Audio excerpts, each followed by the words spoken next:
Bonjour, dans cette vidéo, la suite et la fin de la leçon sur les équations différentielles et les primitives. Alors, on a déjà fait il y a quelques temps, le premier paragraphe, définition et exemple. On a vu aussi primitive, et en fait, on en est là, au 3. Équation différentielle du premier ordre, y' égale à y plus b. On a fait une activité qui permet d'aller assez vite et d'avoir le théorème qui est important, qui est ici, où tout est résumé. Alors, je rappelle qu'une équation différentielle, c'est une équation où les inconnus, et donc les solutions, seront des fonctions. Y, on peut dire que par exemple, c'est f de x, ici, f de x, f' de x, le prime signifie la dérivée. Nous, on va étudier que le premier ordre, c'est-à-dire avec des dérivés, mais il y a des fonctions, des équations différentielles. Par exemple, on en a vu une ici, elle est du troisième ordre, prime, c'est-à-dire à la dérivée troisième. Et donc, en fait, nous, dans cette partie, on ne va avoir qu'à s'intéresser qu'à ces équations différentielles qui sont de cette forme-là. Donc, je passe à la correction, au cours complet. Alors, il y a deux choses à savoir. La première, c'est quand il n'y a pas de plus b. En fait, il y a un plus b, mais c'est plus 0. On appelle ça l'équation homogène. Il n'y a pas de plus b. Alors, les solutions sont données par la formule qui va suivre ici. Les solutions d'une équation de ce style-là, alors A, c'est un nombre qui est donné dans l'énoncé, sont les fonctions f de c, un signe, défini sur R, par f de c de x égale à c e à x.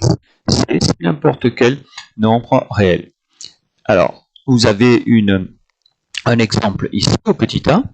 Imaginons qu'on vous demande de résoudre cette équation différentielle-là. Alors, on a une équation de... Alors, c'est ce qu'il faudra marquer. On a une équation de la forme y' égale à y, avec a égale moins 5 tiers. Donc, S comme solution, c'est l'ensemble des fonctions f de c, de points, qui sont définies par f de c de x égale c e à x. Vous voyez, on applique en fait ce qui est là, tout bêtement. C, ça veut dire que c'est n'importe quelle constante que l'on peut mettre, c'est comme dans les primitives. Et là, le a, on le remplace par moins 5 tiers. Je vous ai fait ici une capture d'écran des courbes des solutions. La première qui est ici, là, qui fait ça, c'est l'équation E c'est la représentation de la fonction e moins 5 tiers de x. Et puis après, suivant le c qui bouge, quand c'est positif, vous obtenez des fonctions qui varient mais qui ont toujours la même forme. Et quand c'est négatif, c'est dans l'autre sens. Donc il n'y a pas qu'une solution, il y en a plein. Ici. Il y en a plein parce que le c peut valoir n'importe quelle valeur, et notamment la plus simple de toutes, par exemple 0. La fonction nulle, f de x égale à 0, est une solution de ça. C'est pas la plus intéressante, mais c'est une solution. Alors maintenant, vous avez les équations y' égale à y plus b. Alors, il y a un truc en plus, là. La fonction, alors déjà, la fonction constante f0 définie sur R par f de 0 de x égale à moins b sur a, c'est une solution particulière de ça. Donc, il faudra d'abord donner une solution particulière, moins b sur a. On a vu dans l'activité, on ne part pas du niveau 0, que quand on fait la dérivée de ça, qu'on remplace ici, on trouve la même chose que quand on fait a fois moins b sur a plus b.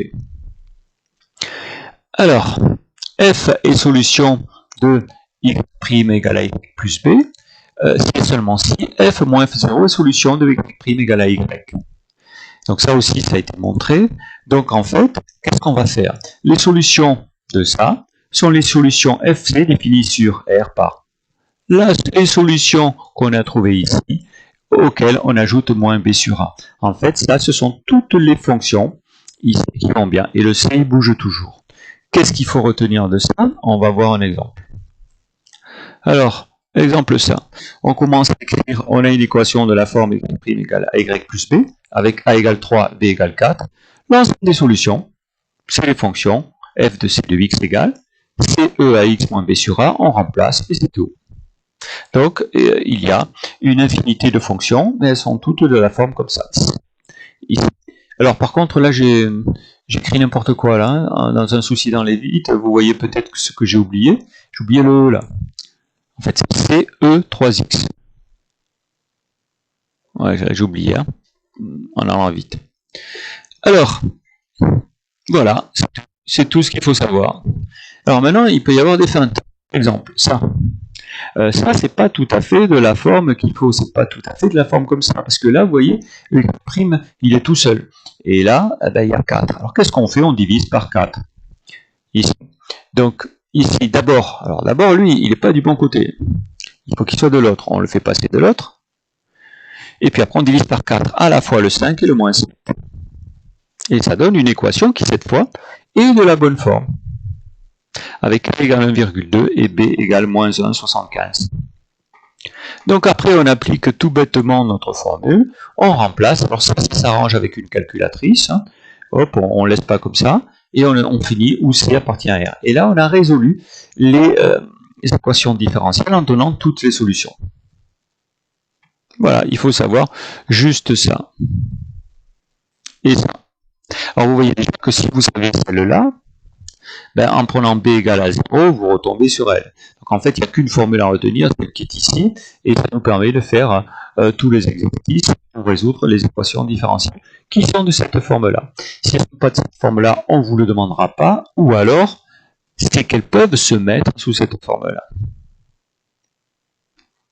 Alors, autre chose à savoir faire, propriété. La solution d'une équation différentielle vérifiant ce qu'on appelle une condition initiale, c'est-à-dire y de c égale d, où c et d sont des réels. Alors attention, le c qui est là n'a aucun rapport avec ce qui est ici. Hein.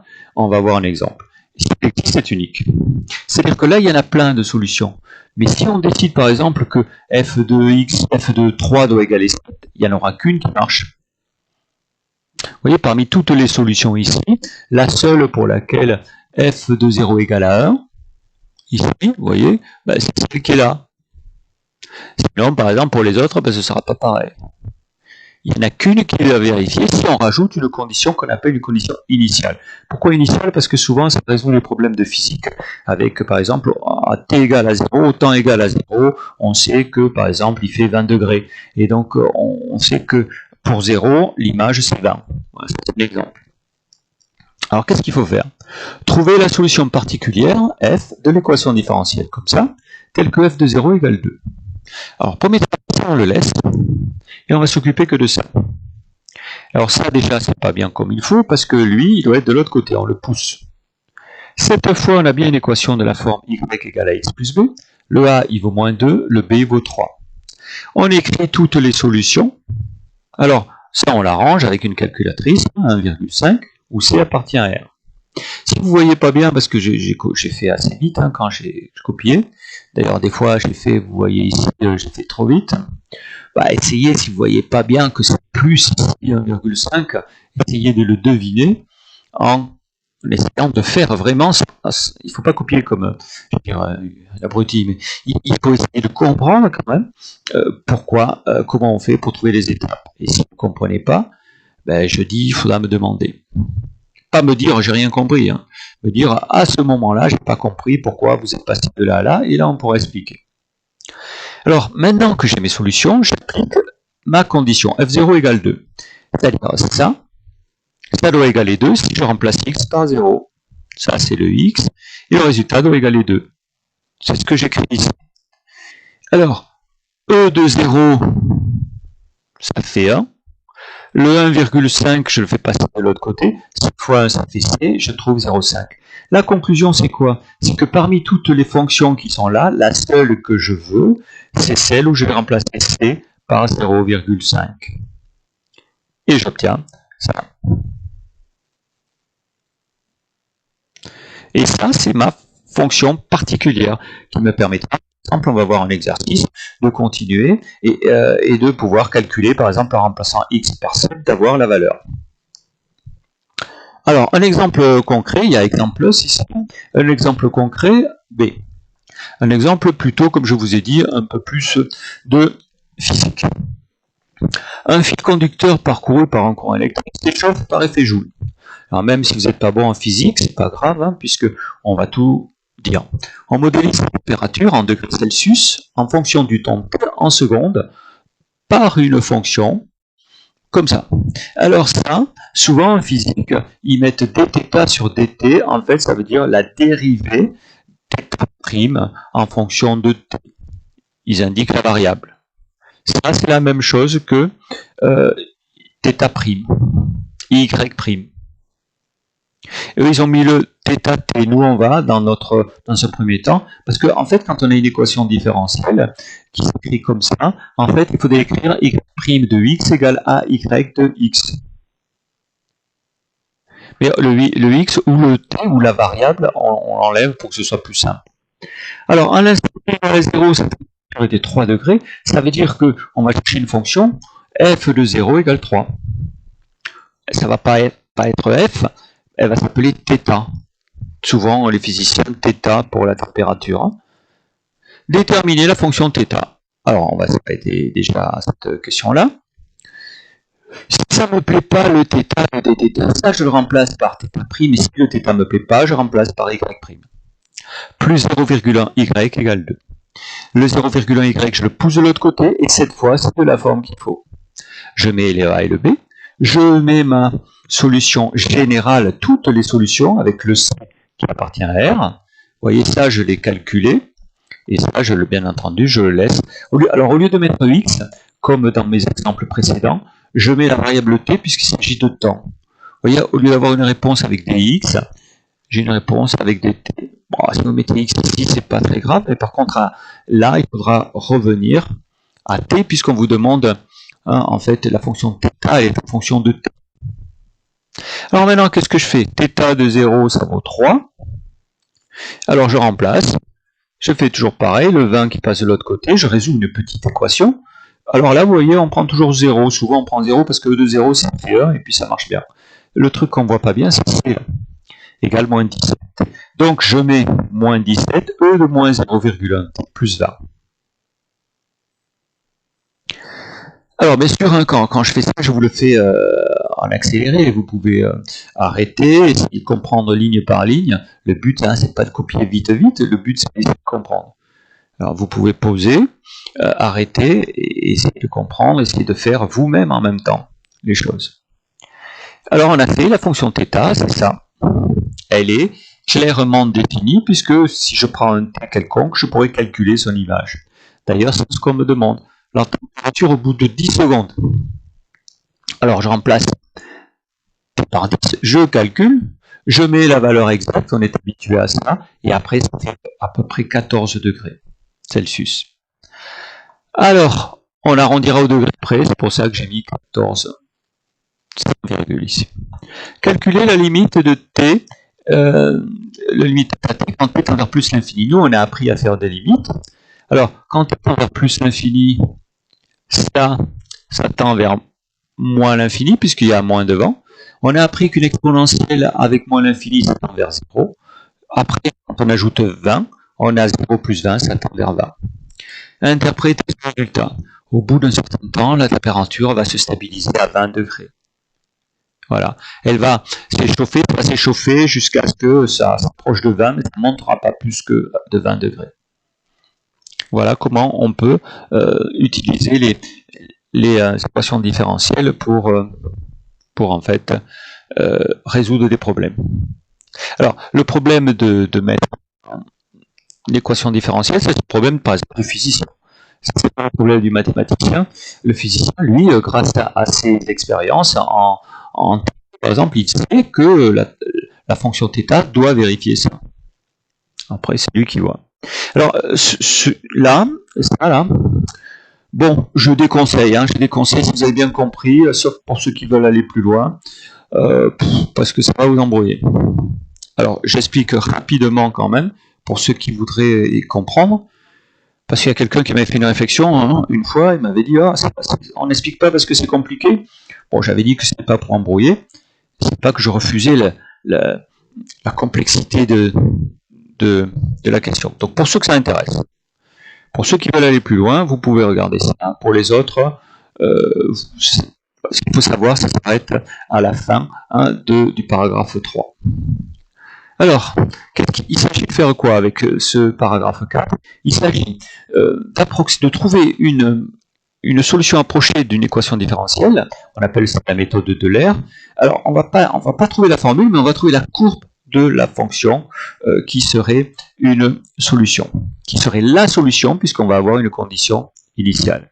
Alors j'ai essayé d'expliquer ça par un exemple. Exemple, on veut approximer la courbe de la fonction f, solution de cette équation différentielle. Alors celle-là, elle n'est pas de la forme qu'on vient d'étudier, hein, elle n'est pas de la même forme. Avec une condition initiale, f0 égale 1. Ça, c'est un exemple. Alors, qu'est-ce qu'on a? On a donc f' de x, qui est égal à moins 2x, f de x. Y, c'est f de x, et y' c'est f' de x. Et f de 0 est égal à 1. Alors, on veut, quand on dit exemple de résolution approchée, c'est graphiquement. On veut tracer la courbe de la solution. Comme f de 0 égale 1, on part du point à 0, qui est égal à x0 égale 0, et y0 égale 1. Y, ça va être les images, et x, ça va être les x, quoi, les abscisses. Alors, vous voyez, ici, on part de 0, 1. Ça, c'est le premier point. Alors, après, normalement, il faudrait trouver le deuxième point. Alors, on va essayer de, quand on construit une courbe, point par point, on se donne ce qu'on appelle un pas. Un pas, c'est-à-dire qu'on va augmenter chaque fois d'un certain nombre, en général assez petit, le x. Par exemple, ici, je choisis un pas de 0,2. Je vais trouver le point à 0,2, puis 0,2 plus 0,2, 0,4, plus 0,6, 0,8, etc.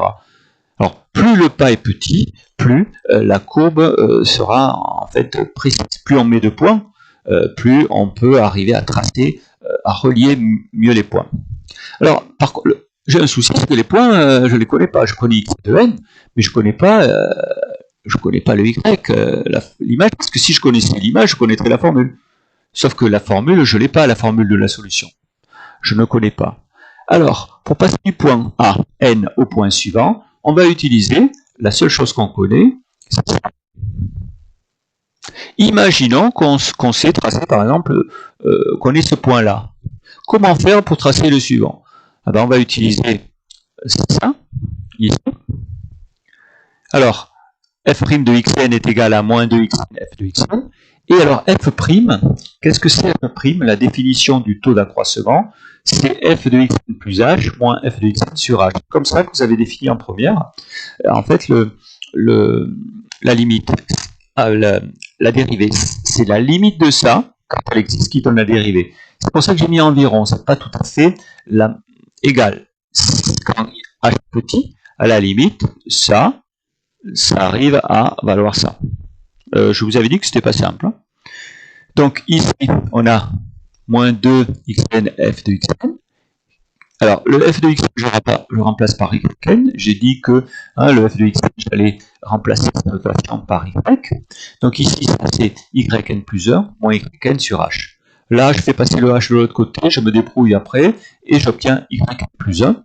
Ça c'est facile, hein, en fonction de yn. Ici.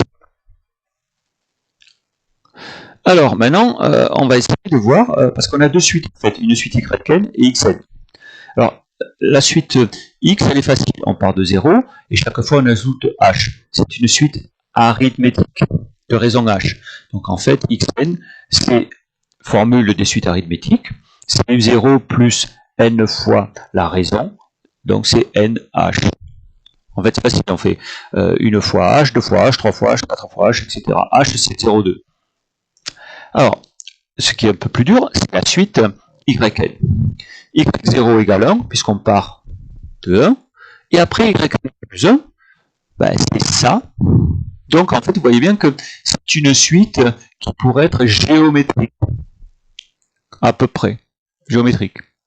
Elle n'est pas tout à fait géométrique, parce que quand on multiplie, pour avoir une suite géométrique, il faut que le nombre soit constant. Sauf qu'il n'est pas constant ici, parce qu'il dépend de n.